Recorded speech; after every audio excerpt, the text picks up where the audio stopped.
السلام علیکم، یہ ہے جناب اٹک کمرہ روڈ، جس کو بہت ہی خوبصورتی سے بنایا گیا ہے۔ اس میں ایک پارٹیشن وال بھی بنائی گئی ہے، اس پر بہت ہی خوبصورت سے پودے لگائے گئے ہیں جو کہ اس کی خوبصورتی کو دوبارہ کر رہے تھے، لیکن انتظامیہ کی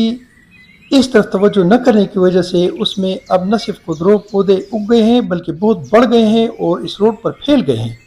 جس کی وجہ سے ایک تو روڈ تنگ ہو گیا ہے،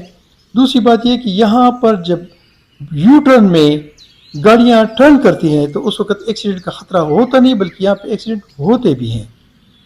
اس کے علاوہ یہاں پر اس روڈ کے دونوں سائڈوں پر خوبصورت سکولز اور کالجز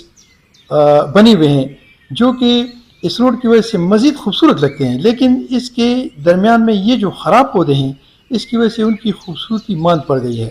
لہٰذا متعلقہ انتظامیہ کو ریکویسٹ ہے کہ خدا را ان خودرو پودوں کو نکالیں اور اس میں جو پودے لگائے گئے ہیں اس کو تھوڑی سی آبیاری کریں، اس کی گوڑی کریں تاکہ یہ بھی خوبصورت لگے، یہ یہاں پہ ہمارے جو اسکول اور کالجز ہیں وہ بھی خوبصورت لگیں اور آپ بھی خوبصورت لگے اور لوگ کہہ سکیں کہ ہمارے یہ ادارے ہیں، یہ زندہ ہیں، یہ جاگ رہے ہیں، یہ کام کر رہے ہیں اور یہ بہت خوبصورت ہیں۔ السلام علیکم ورحمۃ اللہ وبرکاتہ۔